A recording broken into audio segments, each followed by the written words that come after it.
தொடர்ந்து 10 ஆண்டுகள் ஸ்டாலின் அவர்களும் ஆட்சிக்கு வர முடியல, தோல்வி சந்திச்சுக்கிட்டே இருந்தார். எல்லா தேர்தல்களையும் தோல்வி தான் செஞ்சுட்டு இருந்தார். அதையெல்லாம் அவங்க யோசிச்சு பார்க்க மாட்டேங்கிறாங்க. வெற்றியும் தோல்வியும் அரசியல்ல சகஜம். திமுக கூட்டணியில ஜெயிக்க முடியுமா? எப்படி ஜெயிப்பாங்க? அவங்க கூட்டணி இருக்கிறாலும் ஜெயிக்கிறாங்க. இப்ப கூட்டணி இருந்தாலும் ஜெயிக்க மாட்டாங்க. அவங்க கூட்டணி இதே கூட்டணி தொடர்ந்தாலும் அவங்க ஜெயிக்க மாட்டாங்க. இதானே தமிழ்நாட்டில் கட்சி வளர்க்கறதுக்கு அகில இந்திய காங்கிரஸ் தலைமை எப்பயுமே முயற்சி பண்ணதில்லை. அதனாலதான் நரசிம்மராவ் காலத்தில் கட்சி உடைஞ்சிச்சு. இப்ப திரும்ப உடைய போகுது. திரும்ப இவங்க என்ன செய்வாங்க? திமுகவோட ஆட்சியில பங்கு கேட்காமையே நம்ம கூட்டணியில் இருக்கணும், நாங்க வேலை செய்வோம், இன்னொருத்தர் பதவியில் உட்கார வச்சுட்டு வேடிக்கை பார்த்துட்டு இருக்கணுமா? இவர்களே தான் தாக்கி பேசியிருக்காரு. அவங்க ஒரு வருஷம் செய்தோனாலும் மாறலாம். அது வேற விஷயம். அதான் அப்படிதான் சொல்ற. ஒரு வருஷத்துல பாஜக கூட வரலாம், கூட்டணி வரலாம். நீங்க உங்களுக்கு பலமான கூட்டணினா பாஜக தான் சேரணும். இப்ப நீங்க சேர்ந்தாலும் சேருவீங்க. ஏன்னா ரொம்ப நெருக்கமா போயிட்டு இருக்காங்கல்ல. பாஜக உறவு பலப்பட்டு இருக்கு, கள்ள உறவு வச்சிருக்குது.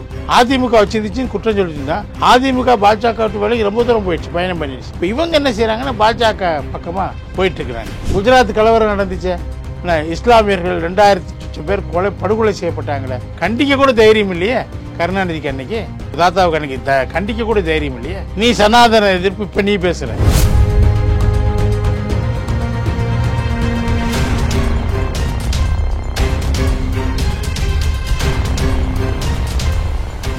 ரியல் ஒன் நேயர்களுக்கு வணக்கம். இன்றைய நேர்களுக்காக நம்முடன் இணைகிறார் அரசியல் விமர்சகர் திரு கலை அவர்கள். வணக்கம் சார். வணக்கம். எடப்பாடி பழனிசாமி அவர்கள் அதிமுக அழியும் என்ற எண்ணம் நிறைவேறாது அப்படின்னு சொல்லிட்டு ஒரு கருத்தை பதிவு பண்ணியிருக்காரு இந்த விழாவில். இது எப்படி பார்க்குறீங்க சார்? எதனால இந்த வார்த்தையே அவர்? இல்லை, அது எம்ஜிஆர் அவர்கள் அதிமுக ஆரம்பிக்கும் போது அந்த அவருக்கு ஏராளமான தடங்கல்கள் வந்துச்சு. தடைகள், அட்டாக்ஸ், தாக்குதல்கள், கடுமையான பல்வேறு பிரச்சனைகளை சந்தித்து தான் அவர் கட்சியை நிலைநாட்ட வேண்டிய அவசியம் ஏற்பட்டுச்சு. அப்போ ரொம்ப சோதனைகளை அந்த கட்சி சந்தித்தாங்க. ஜெயலலிதா அம்மாவுக்கும் ஏராளமான தடைகள், கஷ்டங்கள், பிரச்சனைகள், தாக்குதல்கள் தொடர்ந்து நடத்தப்பட்டது. அதான் அவர் சொல்கிறாரு. அப்போ கட்சி ஒரு கடுமையான ஒரு சோதனையை சந்திச்சிச்சு. கட்சி பிரிஞ்சிச்சு ரெண்டா இல்லையா? அந்த சோதனைகள். அதுக்கு பின்னாடி ஒரு தேர்தலை சந்தித்தாங்க. இடையில ஜானகி அம்மா முதல்வராக கொஞ்ச நாள் இருந்தாங்க. ஜானகி அம்மா விருப்பம் இல்லாமல் தான் இருந்தாங்க. ஆரம் வீரப்பன் போன்றவங்க கட்சிக்கு கெடுக்கிறதுக்காக அந்த அம்மாவை தூண்டி விட்டு அரசியல் அறிக்கை கொண்டு வந்தாங்க. அந்த ஜெயலலிதா அம்மா சந்தித்தாங்க, எம்ஜிஆர் அவர்கள் சந்தித்தாங்க. இது அதிமுகவுக்கு அப்பப்போ இந்த பின்னடைவுகள் ஏற்படும், சோதனைகள் வரும். அதை தாண்டி அதிமுக எப்பயுமே வெற்றி அடைஞ்சிருக்குது, வெற்றி முகத்தை பார்த்துருக்கிறது. எப்பவும் அதிமுக தொடர்ந்து தோல்விகளை சந்திக்கிறது இல்லை. தொடர்ந்து தோல்விகளை சந்தித்ததுன்னு சொல்கிற என்னை பற்றி சொல்கிறாங்க. நான் 5 ஆண்டுகளாக தான் தோல்வியை சந்திச்சிட்டு இருக்கிறேன். ஆனால் கருணாநிதி அவர்கள் 10 ஆண்டுகளாக முதல்ல எம்ஜிஆர் இருந்த காலத்தில் சோதனையை தொடர்ந்து தோல்விகளை சந்தித்தார். அதுக்கடுத்து 2011க்கு பின்னாடி 2021 வரைக்கும் தொடர்ந்து 10 ஆண்டுகள் ஸ்டாலின் அவர்களும் ஆட்சிக்கு வர முடியல, தோல்வி சந்திச்சுக்கிட்டே இருந்தார். எல்லா தேர்தல்களையும் தோல்வி தான் செஞ்சுட்டு இருந்தார். அதையெல்லாம் அவங்க யோசிச்சு பார்க்க மாட்டேங்கிறாங்க. வெற்றியும் தோல்வியும் அரசியலில் சகஜம். அதிமுகவின் இரட்டையில ஒரு பிரம்மாஸ்திரம் அப்படின்னு சொல்லிட்டு ரஜினிகாந்த் அந்த விழாவில் சொல்லியிருக்காரு. அது மட்டும் இல்லாமல் பார்த்தீங்கன்னா ரஜினி ஒரு சில நாட்களாக பார்த்தீங்கன்னா சீமானை சந்திச்சு 2 நாள் முன்னாடி சீமானை சந்திச்சு ஒரு அரசியல் பேசப்பட்டதாக ஒரு தகவல் வந்திருக்கு. ஒரு 2 மாதத்துக்கு முன்னாடி பார்த்தீங்கன்னா திமுக மேடையிலையும் ஒரு குட்டி கதை சொல்லி துரைமுருகனுக்கு எதிராக ஒரு கதையை ஒன்று சொன்னார். இப்போது அதிமுக மேடை, இவரோட அரசியல் எப்படி நம்ம புரிஞ்சுக்கிறது சார்? ரஜினி அப்பட்டமான சுயநலவாதிங்க. அவர் அரசியலுக்கு வர்றேன்னு சொன்னதே நாங்கள் அப்போ இருந்தே 1996 நான் சொல்லிட்டு இருக்கேன் வரமாட்டாருன்னு சொல்லி. அவர் போயஸ் கார்டனில் அவருக்கு டிராஃபிக் பிரச்சனை வந்துச்சு. ஜெயலலிதா அம்மா இருந்த அதே தெருவில் இருந்ததுனால பல சமயங்களில் அவர் காத்திருக்க வேண்டிய அவசியம் ஏற்பட்டுச்சு. அந்த எரிச்சலில் தான் ஜெயலலிதாவுக்கு எதிராக அரசியலுக்கு வந்தார். ஒரு தெரு பிரச்சனையை வச்சுக்கிட்டு, டிராஃபிக் ஜாம் பிரச்சனையை வச்சுக்கிட்டு அவர் அரசியலுக்கு வந்தார். வேறு காரணமே இல்லை வர்றதுக்கு. அவருக்கு தனக்கு ஒரு பாதிப்பு வருதுன்னு அரசியலுக்கு அந்த எதிராக வர்றாரு. அப்போ ஒரு சூழல் ஜெயலலிதா அம்மாவுக்கு எதிராக இருந்துச்சு. அவங்க 91 96 மோசமான ஆட்சியை கொடுத்தாங்க, ஊழல் ஆட்சி. சசிகலா குரூப்போடு சேர்ந்துக்கிட்டு ரொம்ப மோசமான ஒரு ஆட்சி இருந்துச்சுன்னு சொல்லி ஒரு பிரச்சாரம். அப்போ சன் டிவி மட்டும்தான் இருந்துச்சு, வேறு டிவிலாம் கிடையாது. முழுமையாக பிரச்சாரத்தை எடுத்தாங்க. அப்போ வந்து ரஜினிகாந்த் மூப்பராளத்தோடு சேர்ந்தார் தமாக. ஆமாம், காங்கிரஸை உடைச்சிக்கிட்டு அதிமுகவோட தான் கூட்டணின்னு சொல்லி நரசிம்மராவ் எடுத்த முடிவுக்கு எதிராக கலகம் செய்து தமாக உருவாக்கினார், மூப்பினார். அந்த நேரத்தில் ரஜினி அங்கே போய் சேர்ந்து குரல் கொடுத்தார், அவ்வளோதான். அப்போயே அவர் இந்த அதில் ஒரு பார்ட் ஆஃப் இட் வரல. அவர் ஷோலாம் சொல்லி பார்த்தார், நீங்கள் அதில் ஒரு பார்ட்டாக வாங்க, ஒரு கட்சியை தூக்குங்க, அதில் நீங்களும் இணைந்து கொள்ளுங்கள்னு சொல்லி. அதுக்கெல்லாம் ரஜினி தயாராக இல்லை.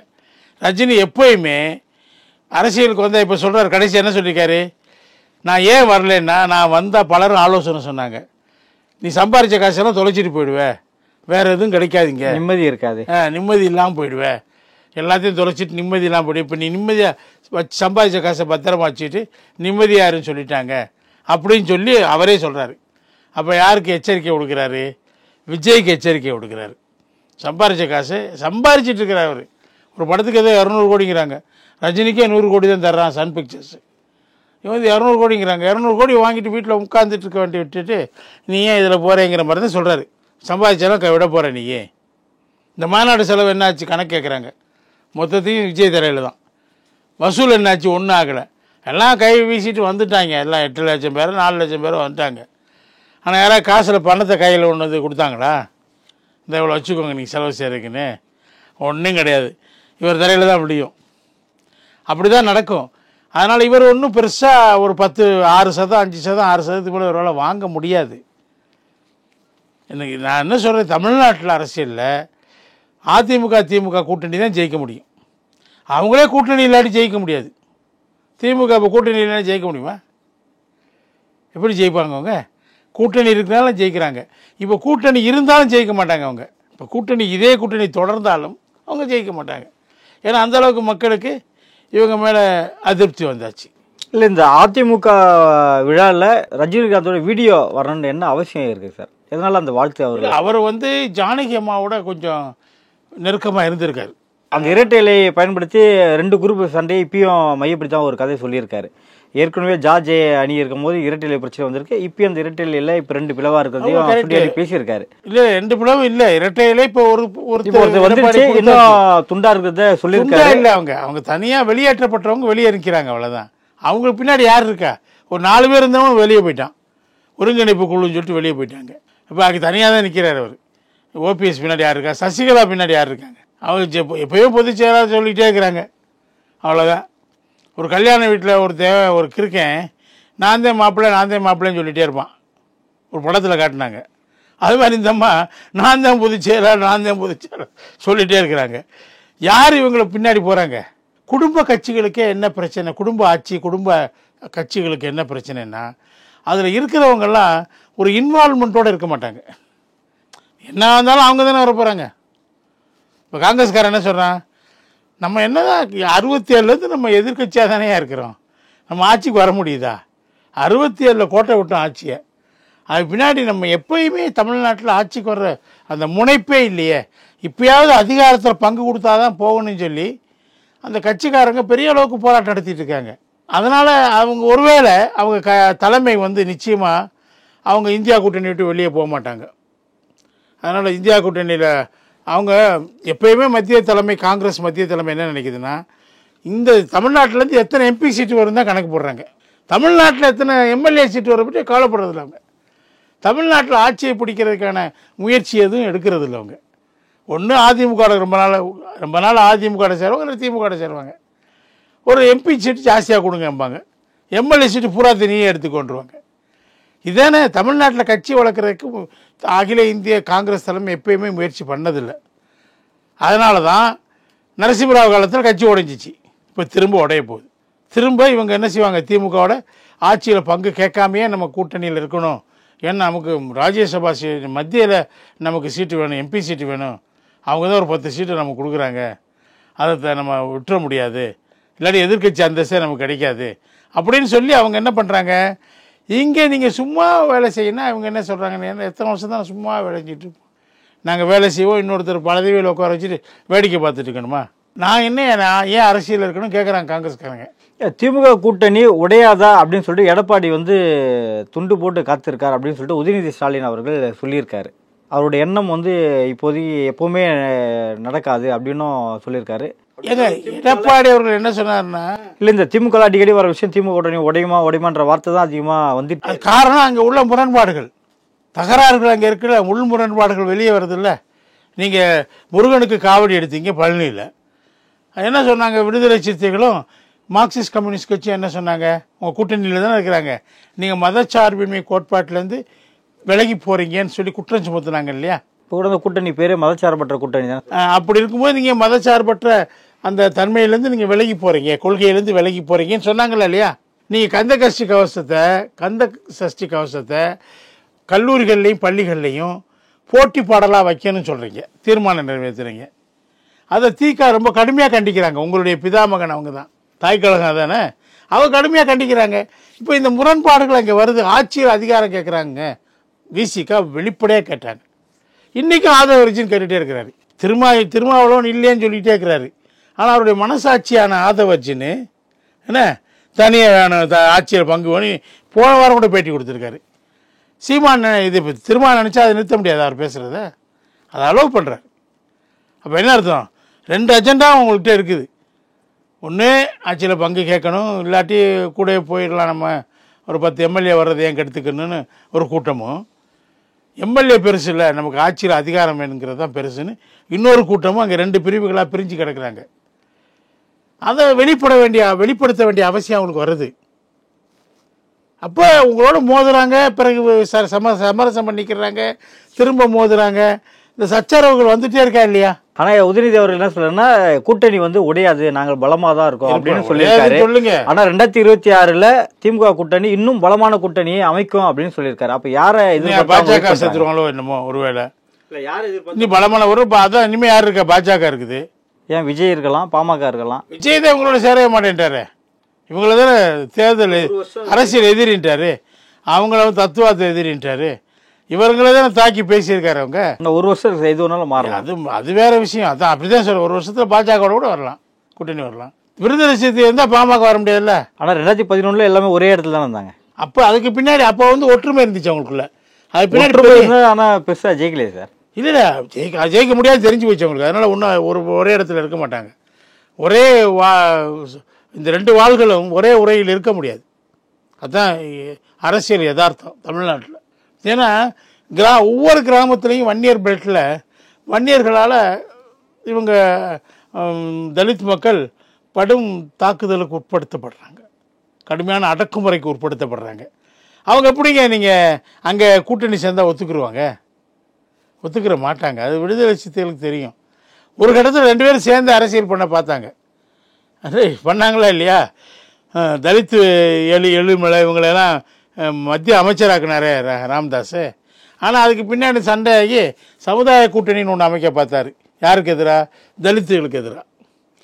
இந்த எஸ்ட்ரீம்லேருந்து அந்த எஸ்ட்ரீம் போனாங்க. அதுக்கு பின்னாடி இவங்களுக்குள்ள பகைமை, கூட்டணி கூட அமைக்காமல் தனித்து தானே இருந்தாங்க. அதான் பகைமை அதிகமாக போச்சு உங்களுக்குள்ள. அதனால் இவங்க இருக்கிற இடத்துல அவங்க இருக்க முடியாது. இந்த 2 வாட்களும் ஒரே உரைக்குள் இருக்க முடியாது. அதனால் நீங்கள் உங்களுக்கு பலமான கூட்டணின்னா பாஜகவோட தான் சேரணும். இப்போ நீங்கள் சேர்ந்தாலும் சேருவீங்க. ஏன்னா ரொம்ப நெருக்கமாக போயிட்டுருக்காங்கல்ல. பாஜகவோட உறவு பலப்பட்டுருக்கு, கள்ள உறவு வச்சுருக்குது. பாஜக அதிமுக வச்சுருந்துச்சின்னு குற்றம் சொல்லிட்டுருந்தா, அதிமுக பாஜக விட்டு வேலைக்கு ரொம்ப தூரம் போயிடுச்சு, பயணம் பண்ணிடுச்சு. இப்போ இவங்க என்ன செய்கிறாங்கன்னா பாஜக பக்கமாக போயிட்டுருக்குறாங்க. குஜராத் கலவரம் நடந்துச்சே, இஸ்லாமியர்கள் 2000 பேர் படுகொலை செய்யப்பட்டாங்களே, கண்டிக்க கூட தைரியம் இல்லையே கருணாநிதிக்கு அன்னைக்கு. உங்கள் தாத்தாவுக்கு அன்னைக்கு கண்டிக்க கூட தைரியம் இல்லையே. நீ சனாதன எதிர்ப்பு இப்போ நீ பேசுகிற என்ன, சனாதனிகளோட தான் நீங்கள் பயணம் பண்ணீங்க. அது அந்த அம்மாவில் 1 வருஷத்துக்கு மேலே பயணம் பண்ண முடியல, புரியுது அவங்களுக்கு. நீங்கள் அவங்களோட 6 வருஷம் பயணம் பண்ணீங்க. அவங்க என்ன செய்கிற அட்டூழியங்களுக்கெல்லாம் நீங்கள் கூட துணை போனீங்க. அதுக்கடுத்து 10 வருஷம் என்ன பண்ணீங்க, காங்கிரஸ் செய்கிற அட்டூழியங்களுக்கெல்லாம் துணை போனீங்க. மாநில உரிமைக்காக இந்த காலகட்டத்தில் 15-17 ஆண்டுகள் திமுக ஒரு வாய்ஸாக கொடுத்துருக்காங்களா ஆட்சியில் இருந்தப்போ, மத்திய ஆட்சியில். ஏதாவது ஒன்று சொல்லுங்கள், நான் இப்போயே என் அரசியல் வாழ்க்கையை முடிச்சுக்கிறேன். ஏதாவது ஒன்று சொல்லுங்களேன், இதுக்காக குரல் கொடுத்தாங்கன்னு சொல்லுங்கள். மாநில உரிமைக்காக எதுக்கும் கொடுக்கல.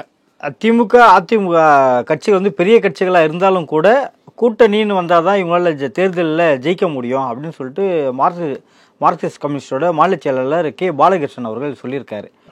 மறைமுகமாக என்ன சொல்கிறாருன்னா, எங்களை விட்டால் திமுகவில் ஜெயிக்க முடியாது, எங்களை பத்திரமா பார்த்துக்கோ.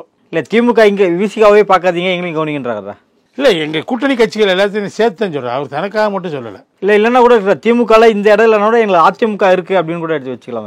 அதான் அந்த அர்த்தம் தான். நீ எதாவது நல்லா கவனி, இப்போ கவனிக்கிறதுக்கு போதாது, இன்னும் கொஞ்சம் கூடுதலாக எங்களை கவனிங்க, அப்படி தான் அந்த டிமாண்ட் வைக்கிறார் அவர், வேற ஒன்றும் கிடையாது. இல்லை தமிழ்நாட்டு அரசியல் களத்தில் கம்யூனிஸ்ட் கட்சி பலம் இருக்கா சார்? கம்யூனிஸ்ட் கட்சி ஒரு பலம் இருக்கு, ஏதோ இருக்கு, தேடி கண்டுபிடிக்கணும் அந்த பலம் எங்கே இருக்குன்னு. கட்சி எங்கே இருக்குன்னு முதல்ல தேடி கண்டுபிடிக்க சொல்லுங்க அவர். அது எங்கே இருக்கு எனக்கு தெரியல. அரசாக தான் இருக்குங்க, அவங்களுக்கு ஒரு அரசாக தான் வாக்கு வங்கி இருக்கும் மேக்சிமம். போனால் யாருக்கு இருக்குது அங்கே எல்லாம்? யாருக்கு? திமுக கட்சி அந்த கூட்டணினால ஜெயிக்கலைங்க. தவறான ஒரு கருத்தை தமிழ்நாட்டு அரசியலை பலரும் சொல்லிகிட்டே இருக்கானுங்க. திமுக கூட்டணினால ஜெயிச்சிச்சு, 3-4 தேர்தலில் தொடர்ந்து வெற்றிக்கு காரணம் கூட்டணின்னு சொல்கிறாங்க. கிடையவே கிடையாது. அந்த கூட்டணியில் இருக்க கட்சிகள்லாம் ஒரணா 2 கட்சிகள் தான். ஆனால் இது சொல்கிறது ஏன் தலைமை அலோவ் பண்ணுது? யாரு? திமுக கூட்டணி, திமுக தலைமை கட்சி வந்து இந்த கூட்டணி அவங்க நினைக்கிறாங்க அட்லீஸ்ட் இவங்க இருக்கட்டுமே, 1% 1.5% இருந்தால் கூட அது நமக்கு ஹெல்ப் பண்ண. சில தொகுதிகளில் கீன் கண்டெஸ்ட் நடக்குது, இது மார்ஜின், வின்னிங் மார்ஜின் ரொம்ப குறைவாக இருக்குது. அப்போ இவங்க நம்மளோட இருந்தால் நமக்கு பயன் இருக்கும் அப்படின்னு அவங்க நினைக்கலாம்ல. எதுக்கு சும்மா உதிரியாக இருந்தாலும் என்ன எங்களோட இரு, என்ன எங்களோட இருங்க அப்படின்னு சொல்லி வச்சுக்கிறாங்க. அவ்வளோ தவிடு புண்ணாக்கெல்லாம் புண்ணாக்கூட கிடையாது, தவிடு தான் அது கூட வச்சுக்கிறாங்க, உண்மையை கூட வச்சுக்கிறாங்க, ஏதாவது பயன்படும் சொல்லிட்டு. ஏன்னா நான் என்ன சொல்கிறேன், திமுக கூட்டணி ஜெயிப்பதற்கு என்ன காரணம், உண்மையான காரணத்தை அலசணுங்க. இந்த அரையணா 1.5 கட்சியை வச்சு தான் ஜெயிக்கிறாங்கன்னு கிடையாது. இங்கே யாருக்கும் பெரிய பலம் கிடையாது அவங்களுக்கு. இவங்க மக்கள் நல கூட்டணி நிற்கும் போது என்ன பலம்னு தெரிஞ்சு போச்சுல, இவங்க சுயபலம் என்னன்னு தெரிஞ்சு போச்சுல. அப்போ தேமுதிக தான் அப்போ 2.5% வாங்கிச்சு. அது கூட அவங்க நல்ல விஜயகாந்தெலாம் ஓரளவு சுமாராக இருந்த கட்டம். அது இப்போ தெரிஞ்சு கட்டெரும்பாகி போச்சு, சித்தெரும்பாகி போச்சு. என்ன இருக்குது இந்த சித்தெரும்புகளை வச்சுட்டு என்னத்தை பெருசாக ஆட்சியை பிடிக்க முடியும்? என்ன எதனால் ஜெயிக்கிறாங்கன்னா இந்த உண்மையை மறைக்கிறாங்க. தமிழ்நாட்டில் சிறுபான்மையின மக்கள் 60 லட்சம் பேர் இருக்காங்க. அது மெஜாரிட்டிக்கு இஸ்லாமியர்கள் கிறிஸ்தவர்கள் சேர்ந்து 60 லட்சம் பேர் இருக்காங்க.